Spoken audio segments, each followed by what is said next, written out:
오늘도 축복합니다. 감사합니다. AD 64년 7월 달에 로마 도성에 큰 화재가 일어납니다. 누가 불을 질렀을까 했는데 저 미치광이 네로 황제가 불을 지른 겁니다. 그리고 불타는 로마 도성을 바라보면서 춤추고 노래하며 기뻐합니다. 반미치광이죠. 그러자 로마 시민들이 거세게 항의를 합니다. 누가 불을 질렀느냐? 혹시 네로 황제가 불을 지른 것이 아니냐? 라고 소리치니까 이 네로 황제가 겁도 나고 또 그의 그 소리를 잠잠케 하기 위해서 이렇게 소문을 내는 겁니다. 기독교인들이 불을 냈다 라고 헛소문을 내는 겁니다. 그러자 교회에 핍박이 찾아옵니다. 많은 그리스도인들이 잡혀서 끌려가지고 로마 원형 경제랑 들어가가지고 사자의 밥이 되게 합니다. 사자가 와서 물어뜯고 찢어 죽이는 일이 막 생깁니다. 많은 그리스도인들이 거기서 순교당하고 피 흘려 죽게 됐죠. 또 거의 많은 대부분의 기독교인들이 소아시아, 지금의 터키 지역으로 피신하여 굴 속에 들어가 숨어버립니다. 바로 그 굴이 버섯바위라고 해서 갑바도기입니다. 거기 들어가서 숨어서 들어가서 있는데 소망이 다 끊긴 겁니다. 이제 우리는 소망이 없거든. 언제 우리가 이 굴 속에서 나갈 수 있겠느냐? 참담한 상황 속에 처했을 때 우리 주님이 베드로를 통해서 말씀의 편지를 쓰게 합니다. 베드로전서 1장 3절에 말씀합니다. 찬송하려거나 우리 주 예수 그리스도의 아버지 하나님이 그 많으신 국민자로 예수 그리스도의 죽음에서 부활하심으로 말미암아 우리를 거듭나게 하시고 산소망 있게 하신다는 말씀을 기록하여 편지로 써서 붙이게 하십니다. 여러분, 우리는 여기서 산소망이라는 단어에 주목할 수가 있습니다. 산소망은 영어로 living hope지요. 살아있는 소망이다는 뜻을 갖고 있습니다. 근데 소망은 두 가지예요. 하나는 죽은 소망이 있고 산소망이 있습니다. 산소망은 소망이 있는 것 같은데 작동은 안 해요. 그러나 살아있는 소망은 우리 삶 속에 작동하고 있어요. 하나님께 두는 소망이 산소망이고 죽은 소망은 세상이나 사람에게 두는 소망이 죽은 소망인 줄로 여겨집니다. 그러자 굴 속에 있는 많은 성도들이 처참한 상태로 숨어 있는데 그때 하나님의 사람 베드로가 외치는 거죠. 아직도 우리에게 소망이 남아있도다. 그러니 힘을 내시오 라고 권면하고 있는 겁니다. 여러분, 예수를 일생 동안 믿는다는 것은 그 의미가 뭐겠습니까? 우리가 소망을 가지고 살고 있다는 증거예요. 따라서 산소망은 우리에게 세 가지를 이기게 합니다. 첫째, 고난을 이기게 해줍니다. 살다 보면 고난이 찾아옵니다. 역경이 찾아옵니다. 어려움이 찾아옵니다. 이거 내 힘으로 이길 수 있겠습니까? 이길 수가 없는 거죠. 어찌 내 실력과 능력과 재주로 역경과 고난을 이길 수 있겠습니까? 바로 나에게 산소망이 작동하고 있다면 능히 우리가 고난도 역경도 이길 수 있는 줄로 여겨집니다. 두 번째는요, 절망을 이길 수 있게 해줘요. 나에게 산소망이 작동하고 있다면 절망 이길 수 있어요.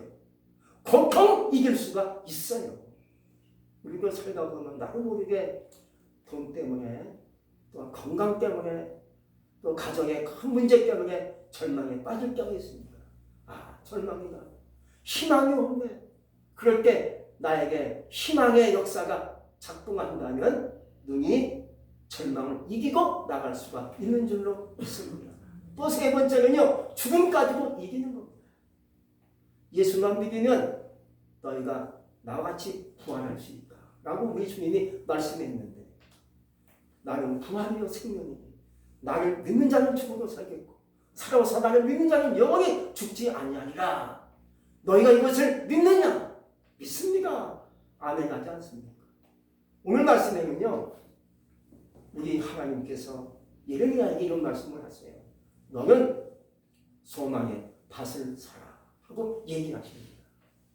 때는요 2600년 전 배경을 담고 있는 얘기예요. 남유다가 이제 무너지는 그러한 시기가 찾아왔어요.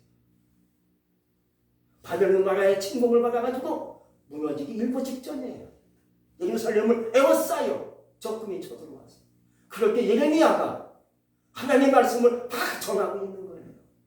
예레미야는 눈물의 선자로 얘기합니다. 눈물이 많아. 기도하는 눈물이 쏟아져. 이게 예레미야 선지자입니다. 이 선지자가 외치는 겁니다. 하나님께서 말씀하시는 거예요. 너는 말씀을 정확하게 전하라. 말씀을 온전히 전하라. 그 말씀이 뭔데요? 예루살렘이 멸망할 거다. 이 말씀 어떻게 전해? 넌 전해야겠다. 그리고 그 당시 유다 왕 시드기야 왕이었는데 그 왕은 포로로 끌려갈 것이다. 이 말씀을 전하라는 거야.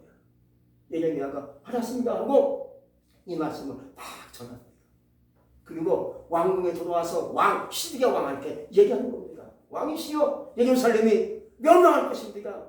왕은 이제 바벨론으로 끌려갈 것입니다. 포로로. 그러면 왕이 그 말을 들으니까 기분이 좋아 안 좋아요? 기분 나쁘지요. 왜 너 나에게 이상한 얘기만 하느냐?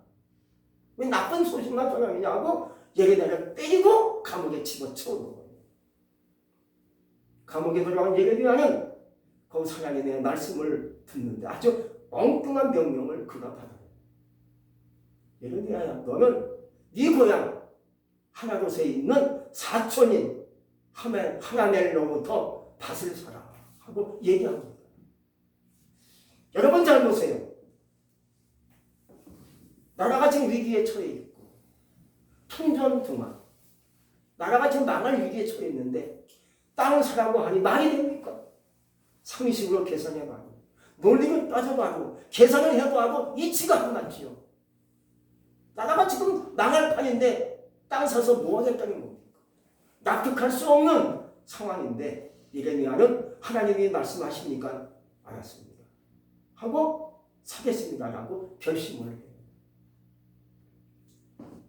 여기서 하나님이 예레미야에게 이런 명령을 내리신 것은 두 가지 의미가 있어요. 하나는 역사적인 모든 큰 소망은 하나님께 있다는 것을 보여주라는 거예요. 또 하나는 밭을 사라는 것은 바로 소망의 밭을 사라는 의미에서 그 말씀을 주님이 하신 거예요. 그러자 예레미야가 8절에 보면 여호와의 말씀을 주는 내가 알았다라고 고백을 합니다. 그러면서 이제 그 땅을 매매합니다. 그 땅을 사는데요. 주민들이 몰려와요. 사람들이 감옥으로 몰려와요.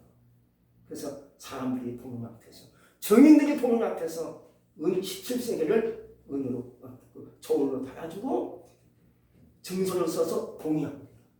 사람들이 다 보는 앞에서 진짜 땅을 사네. 이 어려운 시기 나라가 지금 망해가고 있는데 땅을 사네. 이 말의 의미는 그렇게 땅을 삼으로 말미암아 소망을 보여주고 있다는 거예요. 우리가 살다 보면 이런 역경에 처할 때가 있습니다만 우리도 소망이신 주님을 고백할 수 있어야 된다는 거예요. 첫 번째, 고난이 있어도 하나님께 기도하고 나에게 산소망이 있음을 고백할 수 있기를 기원합니다. 고난이 있지요. 역경이 있지요. 그러나 하나님께 기도하는 것. 기도한다는 것은 우리의 소망이 주님께 있음을 고백하는 신앙이 바로 기도하는 신앙인 줄로 여겨집니다. 예수 믿고 기도하지 않는 사람은 희망이 없는 사람이에요.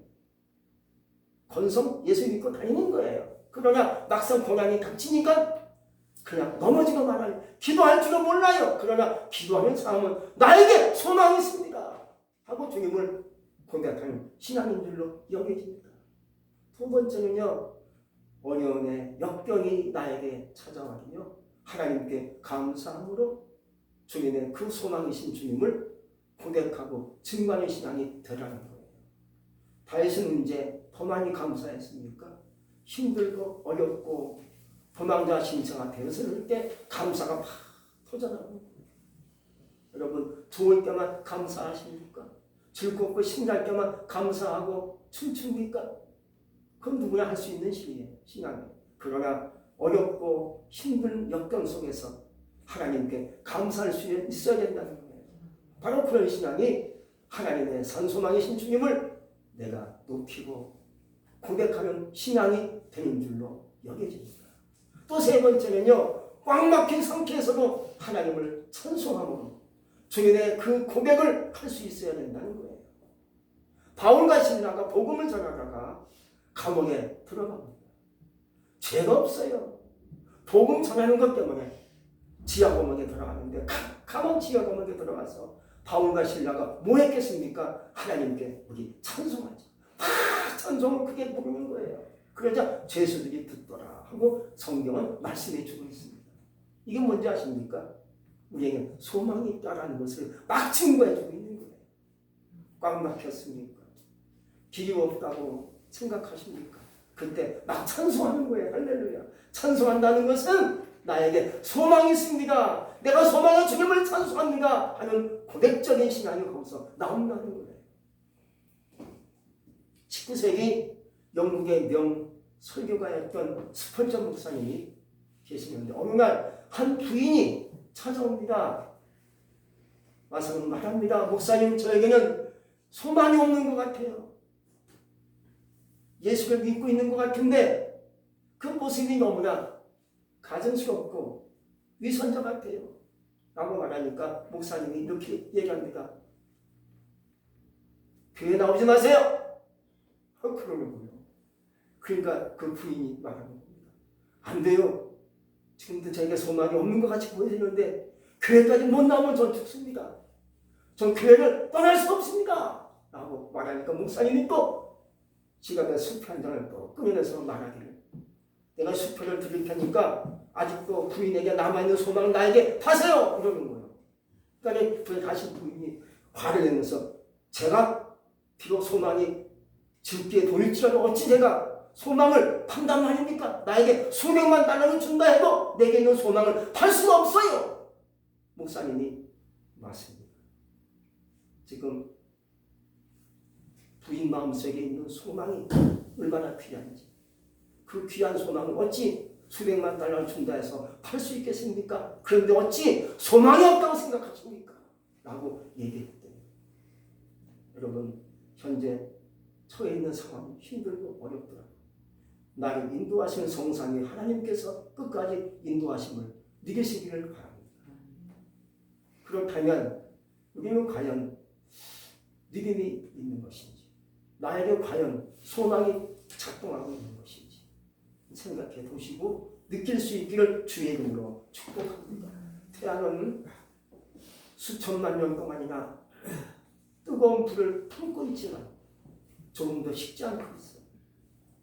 바다는 낙하산으로 많은 사람들이 죽어서 목숨을 잃고 애절하게 슬픈 사연을 다 담고 있지만 지금까지도 묵묵히 말없이 흐르고 있어요. 내화는 혹독한 추위를 견뎌내고 아름다운 꽃을 피고 있지만 결코 자기의 자태를 뽐내지 않고 향기를 남에게 쉽게 팔지 않아요. 대나무는 1년 동안 다 자라서 속을 다 완전히 비우지만 휘거나 부러지지 않는 거예요. 좋은 악기 명기는 수백 년이 지나도 그 속에 담고 있는 선율을 그대로 담고 있다는 거예요. 양초는 어두운 세상을 밝히기 위해서 고통을 감내하며 자기의 몸을 태우고 있다. 소망은 변치 않는 거예요. 여러분의 소망이 변치 않기 바랍니다. 소망을 갖고 끊임없이 나갈 때, 나에게 소망이 살아있네. 나에게 소망이 작동하고 있네. 할렐루야. 하나님 앞에 기쁨으로 영광 돌릴 수 있는 줄로 여겨집니다. 이제 우리 안에 있는 희망의 씨가 있음을 여러분들이 알아야 될 줄로 여겨집니다. 나에게 과연 희망의 씨가 있는지 없는지 이거 여러분들이 아시고 믿으시길 바랍니다. 바로 그 예수님이 우리에게 그 씨를 마태복음 5장 13절과 14절에서 말씀해 주고 있어요. 너희는 세상의 소금이다 라고 얘기했어요. 너는 소금이니까 그 맛을 내야 된다는 거예요. 나는 과연 소금일까? 소금이라면 맛을 내야 되겠죠. 맛을 내지 못하는 성도는 소금이 그 속에 없는 거죠. 희망의 소금이 없는 거예요. 그러나 나는 희망의 소금이 있어요. 맛을 내야 되겠어요. 오늘부터 나에게 주어진 성령의 맛, 은혜의 맛을 남에게 전하기 원합니다. 그 맛을 여러분들이 이웃에게, 가정과 식구들에게, 형제에게 그 맛을 여러분들이 전할 수 있기를 주의 이름으로 축복합니다. 또 예수님이 두 번째로 너희는 세상의 빛이다 라고 얘기했어요. 빛이니까 빛을 밝히라는 거예요. 근데 빛이긴 빛인 것 같은데 아직 밝히지 못해요. 빛을 나타내지 못하고 있는 것 같아요. 그건 문제가 되지 않겠습니까? 나는 내 안에 희망의 빛이 있네. 이 빛을 남에게 전하고 싶어. 이웃에게 전하고 싶어요. 예수님께서요. 복음은 살아있는 소망의 책인 거예요.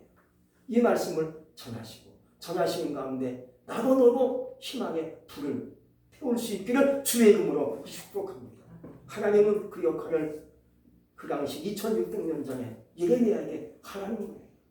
이제 오늘은 우리에게 그 역할을 하라는 거예요. 너에게 희망의 빛이 있어. 너에게 산소망이 작동하고 있어. 그 희망의 빛을, 희망의 소금을 전해야 돼. 역할을 감당해야 돼. 라고 오늘 우리에게 예수님이 말씀해 주고 계시는 거예요. 절망이 아닌 어두운 색깔에서 소망에 빛으로 채색하며 살 수 있기를 바랍니다. 이제 이스라엘 백성들은요, 포로로 끌려가죠. 끌려가는데 포로기 이후에 70년 만에 징계가 끝나고 다시 극적으로 포로에서 돌아옵니다. 그래서 하나님이 오늘 말씀하신 희망의 메시지가 이루어지고 있는 거예요. 한번 15절 말씀을 한번 다 같이 읽겠습니다. 15절 시작. 만군의 여호와 이스라엘 하나님께서 이와 같이 말씀하시니라. 사람이 이 땅에서 집과 밭과 포도를 다시 사게 되리라 하셨다 하니라.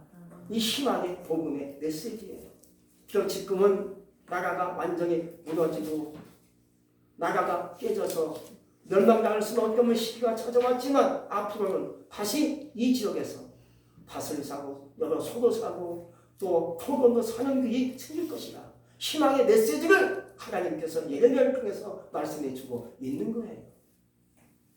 이사야 60장 1절에서 말씀하세요. 일어나라 빛을 발하라. 이것이 우리가 사는 목적인 줄로 여겨집니다. 나는 희망의 빛이에요. 나는 일어서야 돼요.